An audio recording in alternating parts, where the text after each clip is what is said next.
Selamat datang di Deep Dive kita. Kali ini kita bakal nyelami halaman-halaman awal novel fiksi Cincin Nirwana, karya Sahril-Lianto. Betul. Sumber kita, ya, bagian pembuka sama bab pertamanya. Misi kita, ya, bongkar gimana cerita ini mulai dibangun, kenalan sama dua karakter utama dari dunia yang beda banget, terus jadi saksi peristiwa misterius yang, mengguncang salah satu latar. Oke, langsung aja ya kita. Ya, dan yang langsung kerasa banget dari awal itu kontrasnya ya. Tajam banget gitu. Iya kan? Di satu sisi Jambi yang tenang, ada Sungai Batangharinya. Di sisi lain Jakarta yang, ya ampun, hiruk-pikuk. Iya. Terus tiba-tiba muncul fenomena langit aneh. Kayak ini nih, benang pertama yang mungkin bakal nyatuin dua dunia ini. Persis. Kita mulai dari Jambi dulu dah. Ada David, umurnya 25, guru PNS Informatika. PNS ya. Di SMA Negeri 12 Kota Jambi. Nah, novelnya ini ngelukisin suasana Jambi yang tenang banget gitu ya. Damai, di tepi Sungai Batanghari. Jembatan Gentala Arasi juga disebut sekilas kan. Iya betul. Kelihatannya anggun gitu. Beda jauh lah sama Jakarta. Jauh banget. Nah, hidupnya David ini, gimana ya, teratur banget, tapi nyaris monoton. Rutin gitu ya. Banget. Bangun pagi, ngopi, ngajar, pulang, sorenya baca buku.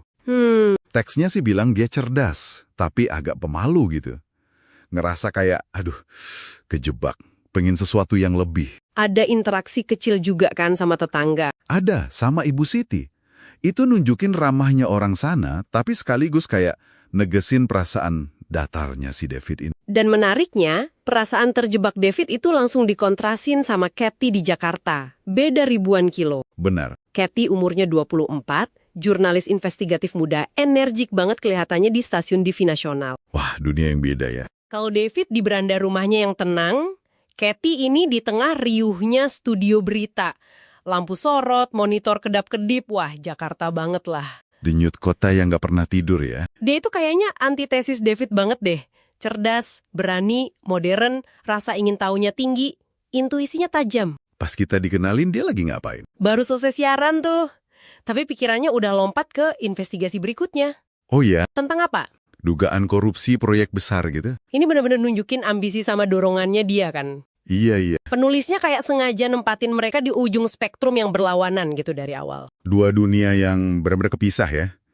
Tapi, ketenangan Jambi itu pecah. Nah, ini dia nih. Coba bayangin deh, senja biasa di Jambi, David lagi santai di beranda, tiba-tiba di langit barat laut ada pemandangan aneh. Apa tuh? Cahaya biru keijauan terang gitu, muncul, terus membesar, cepet, jadi kayak bola api raksasa. Wow. Melesat gitu aja nyeberangin langit, ninggalin jejak berpendar. Jelas ini bukan, bukan bintang jatuh biasa atau pesawat. Nggak mungkin. Saya coba bayangin David di sana pasti kagetnya luar biasa ya. Pastilah. Dan abis lihat cahaya itu, diem sejenak, terus datang dampaknya. Gimana digambarinnya? Novelnya cukup intens sih gambarinnya. Ada dentuman keras banget, sampai getarannya kerasa gitu loh. Fisik ya? Iya. Terus tanah goyang hebat, gempa, singkat tapi kuat. Waduh. Meja kopinya David geser, cangkirnya pecah di lantai, pot bunga jatuh, buku-buku juga pada jatuhan dari rak. Ini bukan getaran sepele. Iya, dampak fisiknya langsung kerasa berarti ya. Rumahnya aja sampai digambarin berderit gitu. Betul. Begitu guncangannya berhenti, wah, suasana langsung berubah total. Panik pasti ya. Dengar teriakan warga, tangisan anak-anak. Sirine mulai bunyi dari jauh. Beberapa lampu jalan malah padam. Kedamaian sore itu langsung robek ya. Bener. David sendiri, di tengah itu semua, digambarin ngerasa kecil banget. Gak berdaya. Gitu ngadepin kekuatan asing yang nakutin ini. Nah, analisis menarik dari bagian ini tuh penekanan kalau guncangannya aneh. Aneh gimana? Nggak kayak gempa tektonik biasa gitu rasanya. Lebih mirip, gelombang kejut. Kayak ada ledakan atau benturan dahsyat dari atas. Oh.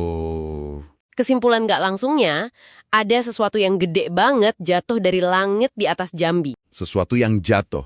Dan disinilah novelnya mulai secara eksplisit menenun benang takdir. Gimana tuh? Disebutin kalau meskipun David sama Katie jauh, belum kenal, peristiwa kosmik inilah yang bakal nyatuin jalan hidup mereka, bawa mereka ke misteri, bahaya. Wah, ini langsung bikin penasaran ya. Benda apa sih sebenarnya yang jatuh di Jambi itu? Itu dia pertanyaannya.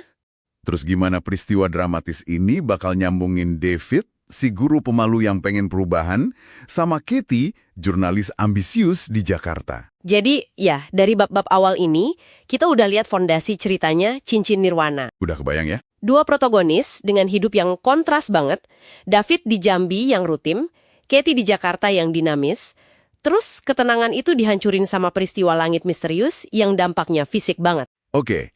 Nah, sebagai penutup nih, mungkin ada pemikiran akhir buat Anda renungkan.